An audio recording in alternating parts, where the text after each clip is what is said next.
Hey guys, this is Rico Figliolini, host of Peachtree Corners Life, and this podcast with Brian Johnson is Prime Lunchtime with the City Manager. Hey Brian. How are you? Good. I just came off another podcast this morning, a video chat with Artie Tandon, the CEO of the Smart City Expo Atlanta, which was eye-opening, just the stuff that's going on with the exhibit, the 250 speakers, the tracks they have, the stuff that we're doing here that's part of that also that we're going to get into.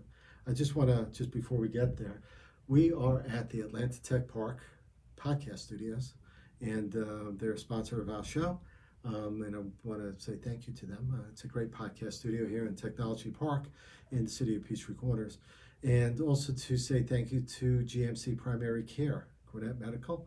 They are a sponsor of the family of podcasts that I do, including Capitalist Sage with Carl Barham.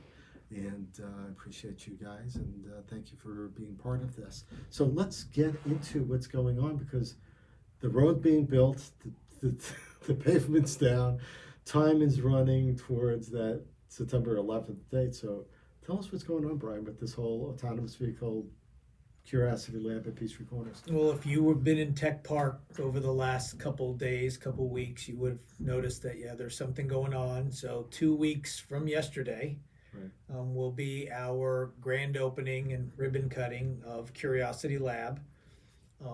The I guess most visually appealing and easy aspect of Curiosity to see would be the autonomous vehicle test track. Yeah.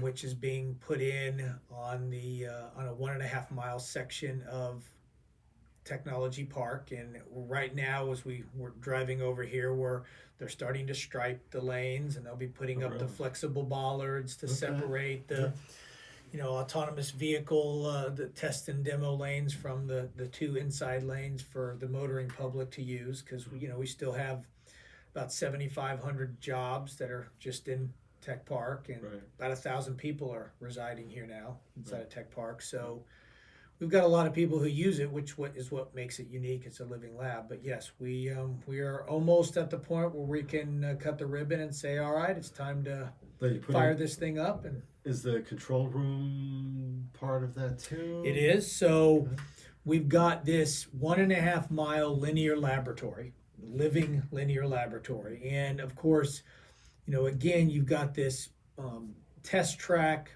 in the roadway, but also you've got all the technology infrastructure that is necessary to do any testing within the mobility or the smart city space. And by that I mean, it's not going to be just about autonomous vehicles. There's going to be a lot of other testing in things like in the mobility space, for instance, for things like connected vehicles.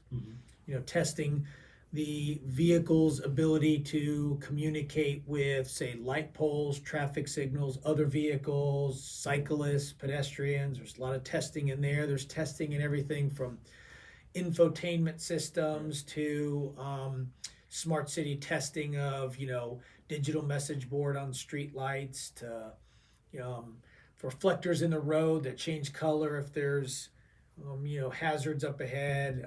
There's cybersecurity testing that you can do here, because we're creating the right-of-way of the future. A street that everything in the street can communicate with each other. The cars can talk to each other, to the pedestrians, the cyclists, to the light poles. And when you do that, you create all those breach points for somebody to use to hack. And so there's some interest, some companies that are coming here and test on ways to either protect against that breach or try to find weaknesses in the system. So I mean, the sky's the limit, but it's not just about mobility; it's about the whole thing. It's interesting. This is why Apple is a closed circuit, right? Because this way there's only one breach you can have right through their system. But, and actually, to that point, when you talked about the network operations center, all that technology that we're putting in is on one fiber network, a closed system. Hargrave Fiber is providing the backbone to this. So all this technology, including the the macro and the mini macro 5G antennas that are part of this that Sprint's put in, are through a fiber network that's closed, so it's not part of the city's greater fiber system, Okay. so we can kind of control it to in a right. real world. Now, again, I was just talking about cybersecurity in a testing component, Right. but we're going to have real world data being created, and we don't want things like industrial espionage where Sure. some auto company steals data from another one, Yeah. or we don't want data to be corrupted. We don't want people to be able to again to hack into the traffic signal that we're putting in and change the light when it's not supposed to be. I mean, so we have a higher degree of kind of controllability in For sure. an inherently uncontrollable environment. Yeah. Are you going to demand or require from developers that come in the same type of cybersecurity? Because I mean, apps working within that could be a breach point also, right? They can. So most of what we're doing right now is they're bringing their devices, but they're still having to use our software and our Okay. system to do it. Okay. And so that allows us to be able to make statements about the data created from this, such that we can say we will be in a position where we can respect or honor a company's proprietary concerns if they come in and they say, hey, for this particular test, we don't want it to be public. Right. We're going to be in a position where we control that and say, sure. Conversely, we're going to be in a position where we're sharing this data Mm-hmm. and letting others have it because it's creating, I mean, there's no better data to get compiled than data that's created in the real world, because inherently as humans we do all sorts of things that are Sure. unique, and so the data collected in a controlled environment is only so useful. And again, that's one of the many reasons why this is this is a unique asset, because we're not a closed course, we are a living laboratory. So we took a public street that we're keeping public, and we're putting also it- allowing testing within that in a safe, a safe, manageable manner. Are you going to? So September 11th is the first day of the Smart City Expo Atlanta, It is. and we have the first, probably the only off-site demo It is. that's being done. So they're going to bus in attendees that are going to be coming to that. Are you going? What demonstrative aspects will you have? So we're kind of combining two things. It is the grand opening and ribbon cutting. So at the beginning of it, we're going to have a short little kind of grand opening, run of show. Okay. You are talking about, we're going to have the lieutenant governor speak. We're going to have and the mayor, and then we're going to have the president of Sprint speak, and the executive vice president for Georgia Power. Those are the two companies, corporate entities, that are going to have a short role in that, because as companies, they've invested in Curiosity Lab, and it's going to be it is their laboratory also. Okay. So they're partners with us, but partners in the sense of they're going to be using the lab on an ongoing basis, because it's kind of like, to a degree, their lab also. Georgia Power is doing Smart City testing and demo, and of course Sprint's doing Right. 5G utilization and testing. So when we get done with that, we're going to have a ribbon cutting. The ribbon is going to be flown up the track by drones. Really? And so the drones will come up to the dignitaries that are going to be standing there to cut the ribbon, and they will hover while the ribbon is cut. Oh, that's cool. So then we're going to transition from there into a couple of active demos, and by that I mean they're demos that can be done in front of the crowd, in front of the tents and the chairs that are set up underneath Right. it. And there'll be three types. One will be a fully autonomous shuttle, Okay. and it's built by Local Motors. It's called Ollie, and so it is a driverless shuttle, and we're going to get a couple of of the dignitaries to get on the shuttle with the CEO of Local Motors, and it's gonna go around the parking lot in front of City Hall, the parking lot in between the track and the front of City Hall. Right. And so you'll be able to see how that technology works. I mean, because again, there's no steering wheel in it, there's Right. nobody driving it. It's fully autonomous. So we'll have a demonstration of that. We'll then do a demonstration of an autonomous drone delivering a package. Okay. And so we'll have a drone bring in a package, and it'll demonstrate how it'll get to a delivery box Uh-huh. and hover and drop down and drop that box, drop the package into that Sure. delivery box. Okay. And then, we're going to have a demo there. And then the last demo with everybody sitting there will be an teleoperated e-scooter. Mm-hmm. By teleoperated is, we all know the e-scooters. Right. This company makes essentially training wheels to go on an e-scooter and a camera on the front, and the e-scooter can be activated and driven by a human at a remote location. And we've talked about this Yeah. before. We had teleoperated 18-wheeler, but they can do that with an e-scooter, Mm-hmm. such that they can reposition e-scooters, which is one of the problems that are out there right now. Is people leave them wherever. Yeah. Well, they're banning it in Atlanta as far as doing anymore. That's right. There's And no curfews additional. on it. Yep. Yeah. And so they're controversial because oftentimes it's a typical, this is why we can't have nice things, because a few people ruin it for That's everybody right. else. That's right. And so, people are kind of being careless when driving them, and, also leaving them in, So we places might see. So you're going to These see e-scooters driving. you're going to see a scooter driving down the sidewalk with By nobody itself. on it. That's funny. And so those are the three. Those Okay. are some of the tech that you're going to actually the attendees are going to actually be able to see in front of them, not on a video, not be reading about it, but they're going to actually see how it All works. right. Cool. That's great. And then we have a bunch of other stuff. So that at that point we'll basically tell everybody that's kind of like the formal part is done, and then we've got a bunch of other demos. Mm-hmm. We've got a number of cars. Kia's bringing up their concept car, the Habanero. I haven't heard that. It's an advanced car that's not in production yet. They're going to bring up the Telluride and the Stinger also, which are pretty advanced, but they are commercially available. Right. We've got everything from SoftBank Robotics and Sprint have some robots that are going to be brought out there. We got autonomous lawnmowers. That are a company called Green Z is going to bring out those.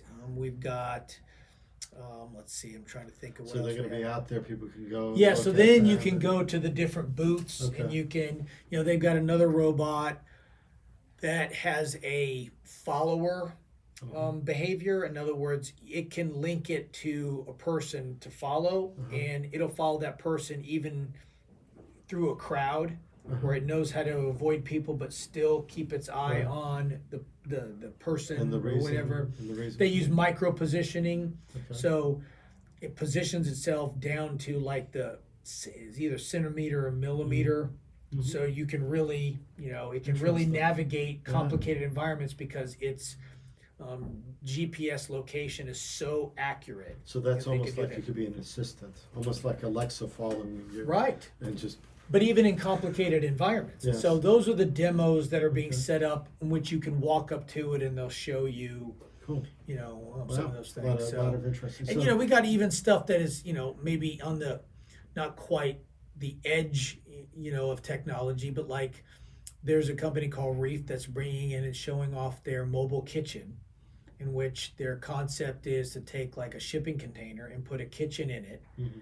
and put it at a location, and it's not for use by anybody to walk up and order. It's all for the food delivery, like Uber Eats. Mhm.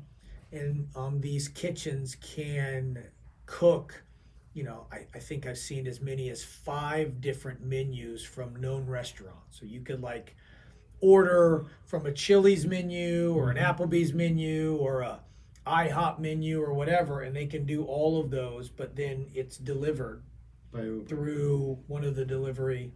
So, that's not necessarily what you would Interesting. necessarily think about just cutting, No, but mobility, but it's unique, and so Right. we're gonna have a lot of stuff for people to see. Yeah. A lot of, lot of people are interested. I mean, I think we at least have 7 members of the Consular Corps of Atlanta. Countries that have consulates in the Right. Metro Atlanta Sure. area.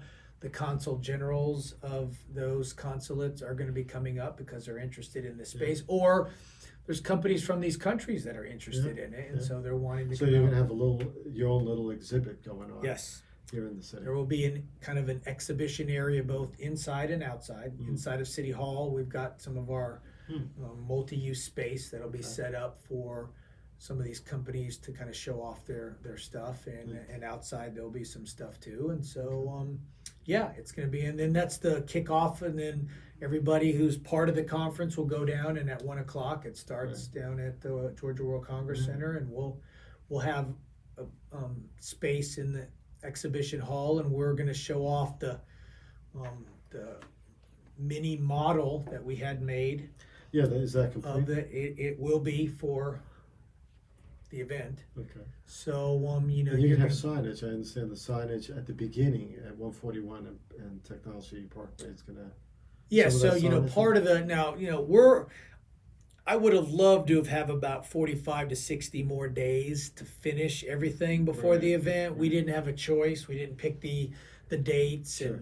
And of course, I don't know if necessarily even at the city of Atlanta or the metro area that was part of bidding to get this conference. I don't know if they necessarily had any say in the dates, but when it was announced that there was going to be a Smart City conference here, we knew, we had an asset that was unique, and they said, yes, you're a partner. It's a little bit earlier than I would like, so there's going to be parts of the track that are not complete, like some of the signage, but we are trying to start with the signage, the gateway signage at Tech Park 141. Okay.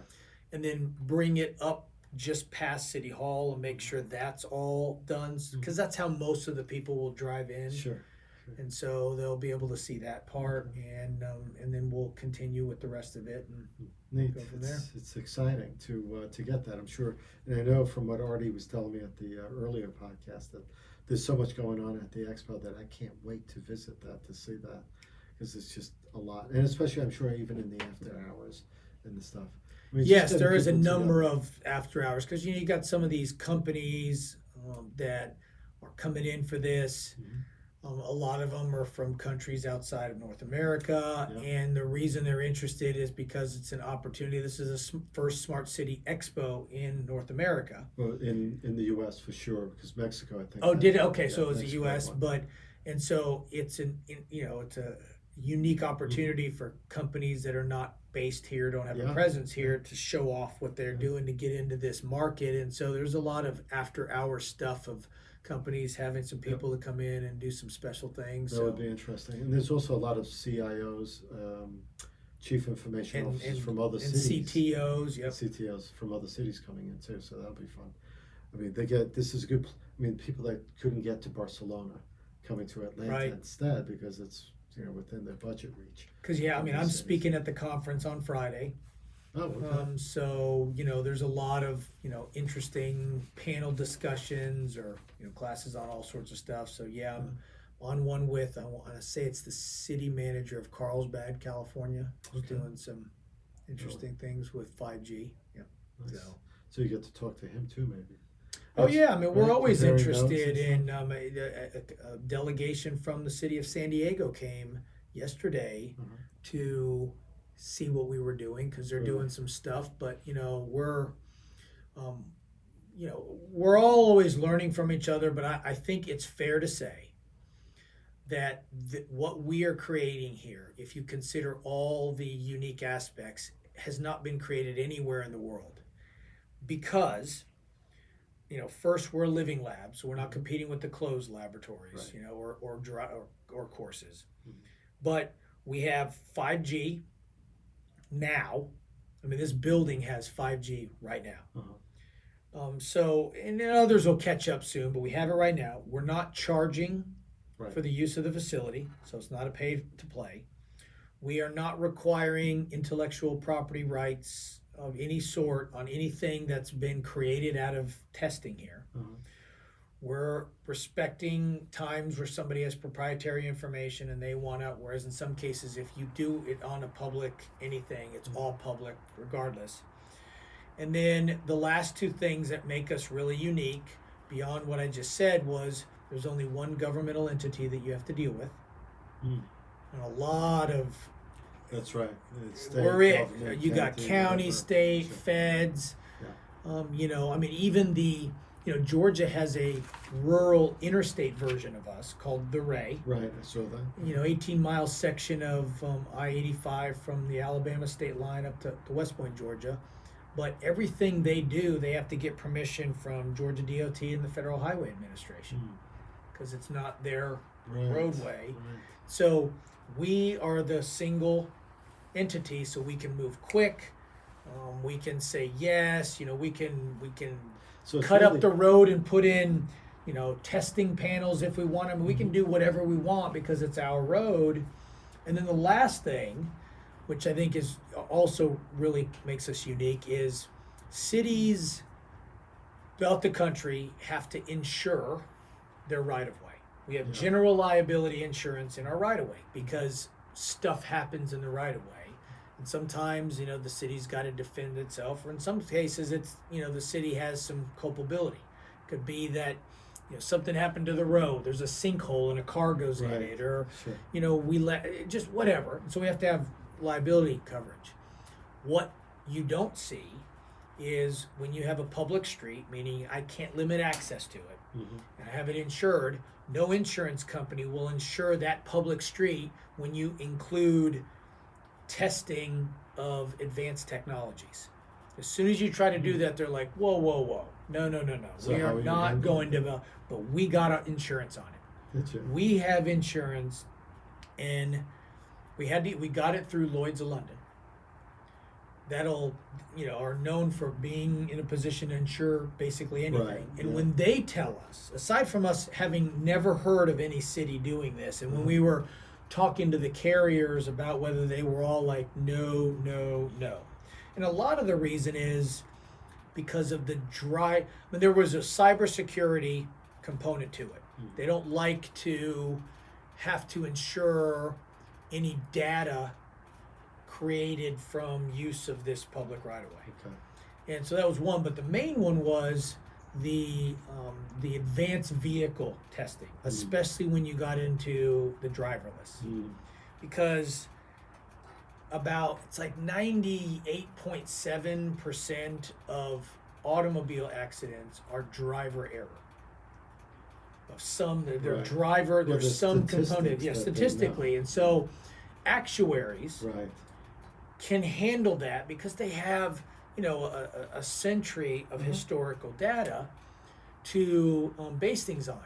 When you remove a component that is 99% at fault from the equation, they get real uncomfortable. Like, okay, wait a second. Like, how do we even forecast what our exposure here is? Because who's going to be to blame? Right, they don't have history also. Correct. I mean, is it going to be the OEM that made the vehicle? Is it going to be the software of the vehicle? Is it going to be the components that comprise it? Is it going to be the wireless signal that they're using to run the thing? I mean, who's to blame? So Lloyd's of London stuff? And so Lloyd stepped up and said, based on, the environment we've created,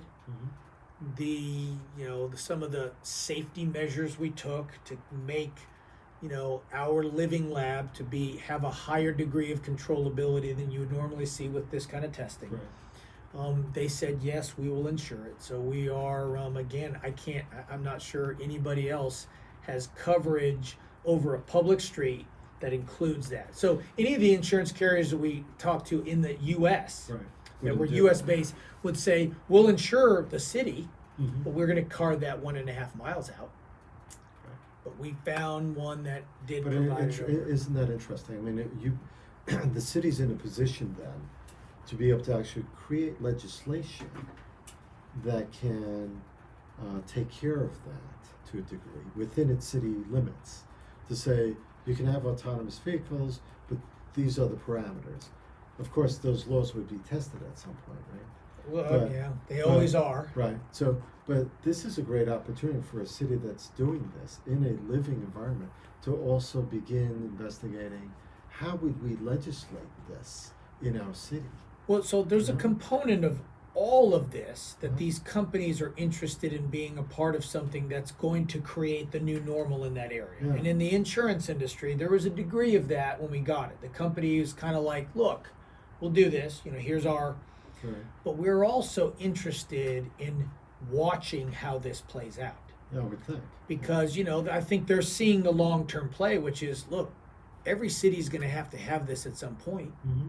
There's going to be driverless and, and Assisted, human-driven on the public road at the same time at some point. Yeah. So we've got to get in at some point. And they're like, look, this city, which has created this really easy environment for us to be able to get involved in, has done this really unique thing.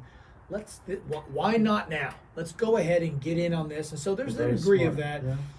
Yeah. The other thing too is the state of Georgia, whether many of those involved knew it or not, created a very friendly environment for the testing of autonomous vehicles, because most states require there to be a human in the vehicle, even if it's driverless. Right.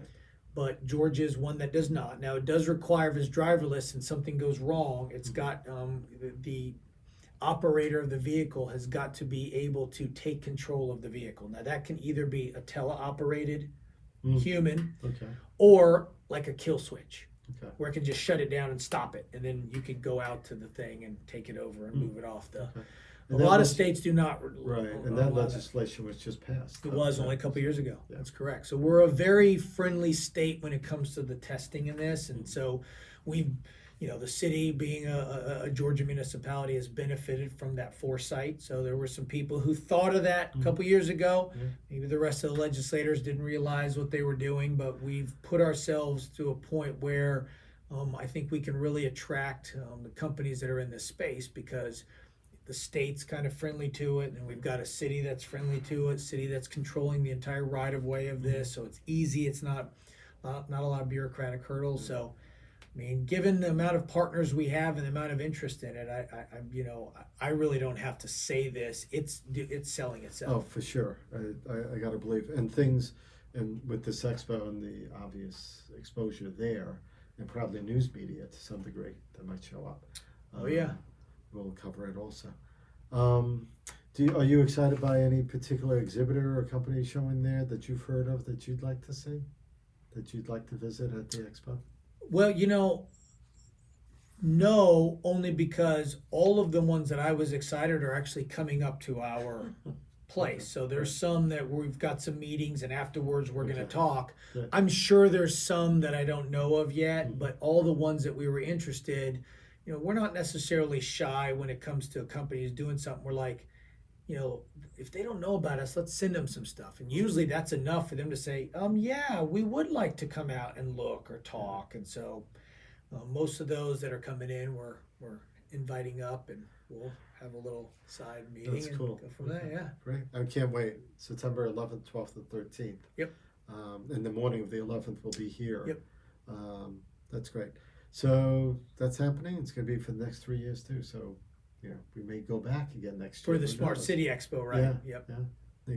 So we have so that was the biggest thing to talk about, really, right? Well, right now, but like you said, the city's still running. It's still running. There's other things to talk about also, other things that are happening. I guess, let's go down the list a little bit about what, this way people can be informed a little bit. The roundabout is going to be finished at some point. In the next 72 hours, maybe. Really? I mean, for the traffic stuff, it's all the paving's done. Is it? So it's raised a little bit, because that center part looked a little high to me.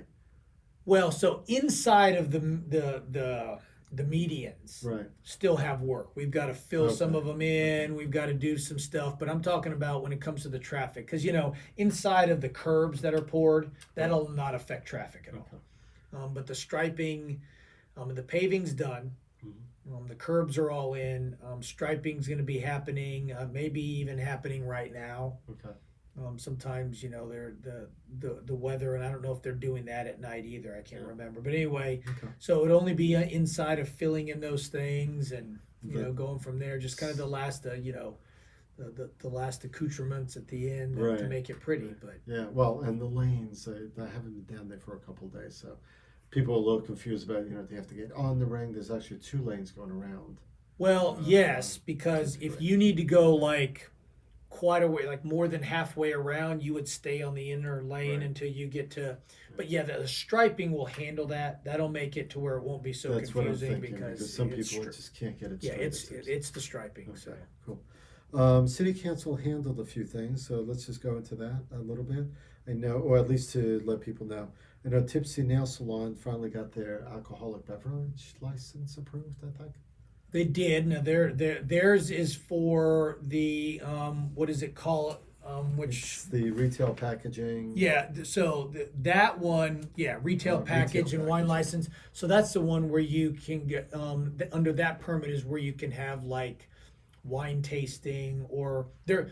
It limits the amount you can drink in a time period Oh, okay. because it's kind of like for when like a wine store has you can taste wine. Right.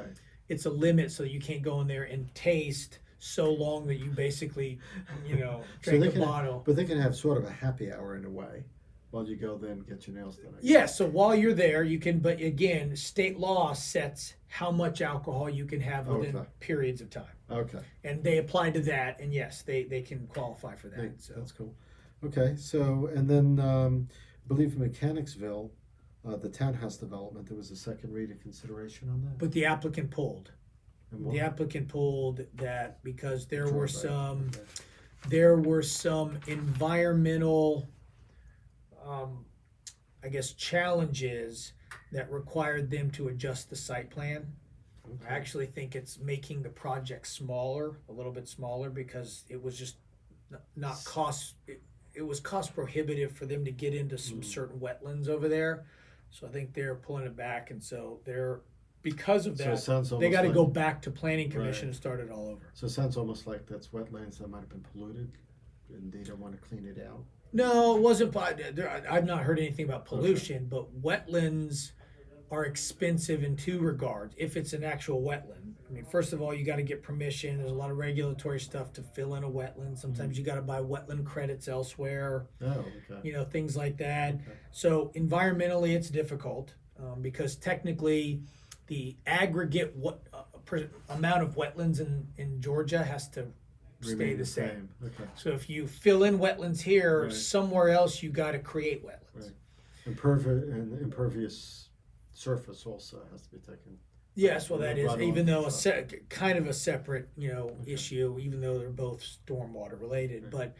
But so wetlands can be a lot of costs on the bureaucracy, and then too you also have to, if you're filling in wetlands, you got to bring in stuff, and sometimes you got to drive pilings in the ground because the soil has not been compacted long enough, and so oftentimes just gets cost prohibitive for somebody to do it. So they're going to just take the time and come back, I guess. Well, yeah, I mean, my understanding is they're already on the planning commission agenda, but because they're redoing their site plan, Right. there's a material change. They've got to start the process over, so they got to go back to planning. So they pulled their application to start it over. All right, cool. The going down the list of what the city council did, definitions of nuisance and urban camping. So two parts to that, right? One is redefining certain definitions, I guess, was the second reading consideration in the ordinances. And also there was a second part where it was amending about specific sections of Articles 1 through 4, really about conflicting ordinances, I guess. How to deal with unsafe buildings, drugs, and sexual use in buildings and stuff like that. So, the urban camping definition, well, so we went into our code section and had to update a lot of stuff. And so when the attorneys went through and did this, they identified some things that were in conflict with stuff. State law had changed in certain things that were now in conflict that we Right. needed to bring it up. There have Okay. been court cases that so it was bringing a lot of stuff up to code. The main things after that, we had to change some terms, make things accurate as far as, state law goes. Then we had some things that had not been addressed that we needed to, like we didn't have a prohibition against standing water in certain things. So some people were having, code enforcement couldn't do anything, and people were having pools and stuff that they weren't keeping clean. It was breeding mosquitoes. Mosquitoes, yeah. So there are some things like that. And then urban camping is, one which we only had to address as we've started to own public property, Right. town green. Yeah, for sure. And so that was what drove these. This is pretty typical for cities to go through code every now and then and kind of say, all right, we got to clean it up. Some of this stuff isn't applying anymore. Well, and from experience also, then you realize where you may need changes just because of the way life goes, right? Then there was also the town center. Okay, so I did a interview with Willie Degel from Uncle Jack's Steakhouse or Meathouse. It's actually Steakhouse, I think, in New York. Meathouse. Is it? Okay, it's Meathouse here. Yeah. So they requested some changes to the elevation plans, and the building is actually going to be a little bigger, I guess. That was originally planned for the Xfinity. Well, I don't think the inside of the building is going to be bigger. It's just that there's going to be more outdoor seating so that Willie can actually have more people. Right. Which is really what required him to change some of the. Fuquay Development, which was our private partner for the town center development, they own the building. Right. Willie's going to lease. Okay. So, they're the ones who actually have to petition the city because, they're the owner of the building. Right. And they had to work through with him to get the facade to look the way that he wants his branded Uncle Jack's Meathouse to look. Yeah, it's an That interesting. required them to come back. And He was telling me a little bit about the New York one. They actually have a bootleg entranceway downstairs in an old bank. You walk through the bathroom to get to the safe, and they open the slot and they let you in, and you're like in a speakeasy. A speakeasy, yeah. It's kind of an interesting, only in New York type of deal experience, and that's what he's looking for, an experience to be able to. Well, there's one here off Sugarloaf Parkway near the Infinite Energy Center. He has an Uncle Jack's Meathouse, right? Yeah. And I've been to it, and they do a good job on the creating an ambiance that's unique. Yeah. And so, yes, we're looking forward to it. It's going to be it was an experience beyond just the food. So yeah, he did a good job up there, and he has a little bit, that one was a renovation of an existing one. That's so right. We're looking forward to it. Yeah, so am I. He's a showman. So, and the food's important, obviously, but he likes to.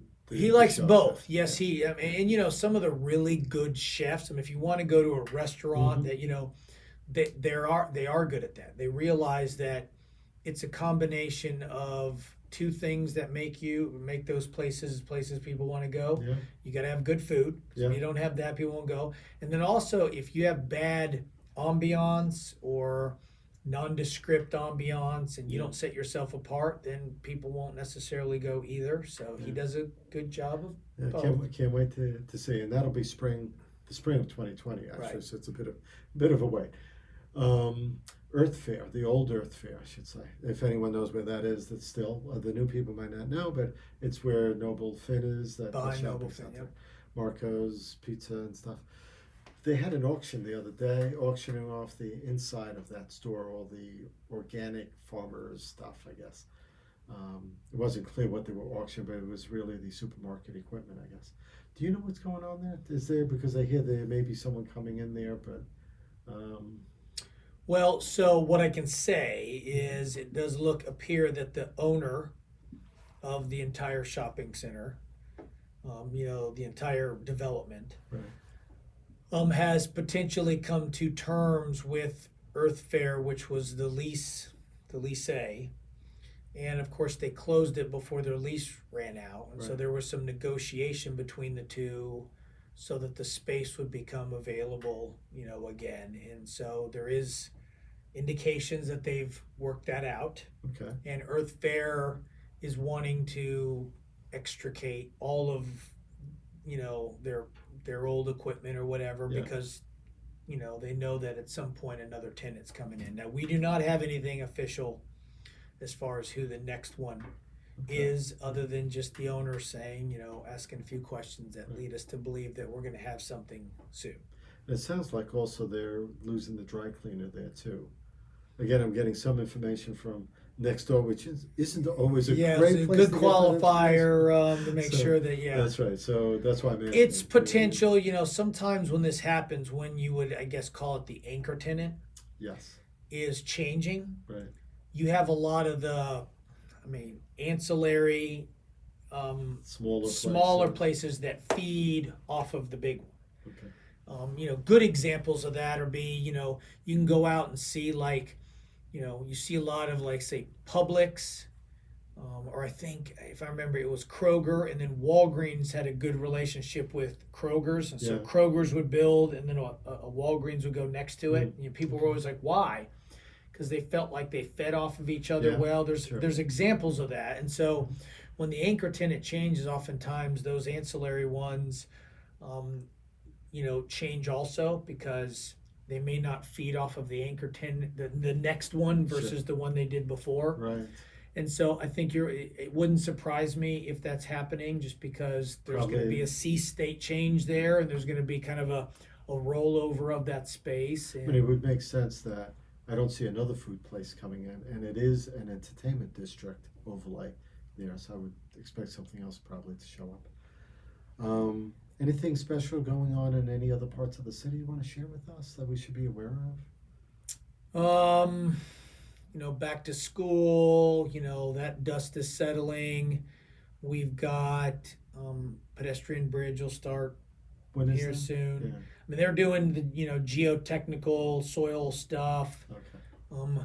We have had some movement on both the Fiserv property, the developers of the Fiserv property, and the developers of the property behind Black Walnut and Chase Bank, where the Hotel Indigo, and so both of them have progressed in their behind the scenes stuff on getting through getting certain things from the city. Fiserv got their MERPA certificate approved or ARC recommended us approving it, and council approved it. So that's to move land and stuff. That's to be developing property within the river corridor, and Fiserv property, the old Fiserv property, has a lot of it is in the river corridor. Sure. So they're moving forward. So those two, people oftentimes don't realize it takes, even after they get like a rezoning from the city, only after that can they move forward with getting financing and maybe even getting partners who are going to build things. And so the apartment and the hotel is moving a little bit. The boutique hotel, there's movement there too. Okay. Starting to need some information from us, asking about certain things. So those are good signs. Good. Gwinnett Medical Center open there. Yep. GMC Primary Care, just south of in the old Ippolitos. Yes, they completely cleaned it out, and it doesn't. So, sure. There's some of that. We had the qualifying came and went. Yeah. And so we had 4 seats that were up for re-election. Lori. So it was Lori Christopher, Phil Sod, Alex Wright, and the mayor, Mike Mason. Mayor's running unopposed. 3 of the 4 are running unopposed. The only one that has a challenger is Lori Christopher. Okay. And she's post or at large? She's at large. At large, okay. And so we will have an election, but it'll only be one of the seats that will be up. So that, that's significant. Yeah, that is. That shows a lot of people are happy with the way things are. That's usually a fair assessment when you're unopposed. Generally people are like, you know what? They're doing a good job. No need to run against them. That's what I'm thinking. Not to say that, sometimes people just pick one, and it's not, because here you basically could have picked any of the seats. I guess. That's true. Except for the mayor. I mean, you'd have to be willing. Well, mayors. But I'm just saying, it didn't matter where you lived or anything. You're right, so it's just almost like a dartboard, and you throw it, and it lands on Lori Christopher, and she's the one who. It's a lot of work to do this. I think people don't understand that there's work and work sessions, the council meetings, and then all the stuff beyond that you have to be part of. That people don't understand the amount of time it takes as a commitment to do the job well. You could do the job and not do it well. That is correct. You could almost be absentee, show up twice a month, and try to vote on stuff from an uneducated position. Yes. But no, there is a lot of time that people don't realize, that expectations of you need to be certain places, representing city places, meeting with people because you need to learn something, or meeting with people because they ask for a meeting with you. Even if it's not in your, I would say at least half of the services requested from the city Mhm. are referred to me by council members who, when they met or talked on the phone, tell the person, well, that's not, I don't have the authority to, you got to talk to the city Right, manager. That's right. where it's a referral from a council member. It's amazing. Because But you they still do a have- lot of it. Well, because Mhm. people that don't really know, they're like, there's this bush that's growing out into the road and it's making the sight line hard to see. Mhm. I want the city to trim it back. And they think, well, how do I get that done? I call my local elected official. Well, that's normal. You want No, it constituents, is. right? There's nothing wrong with it at all. I'm just saying that Yeah. that takes their time, Right. because oftentimes I need to meet with you and talk to you about something. Yeah. They don't know. Yeah. So then they meet, Yeah. they get it done. When at the end of it, they're like, well, you know what? That sounds reasonable. However, I need you to talk to the guy that actually can get it done. Right. And so, but it's a lot of their time. Yeah. It's part of being. Part of being a city Yep. rep. Yep.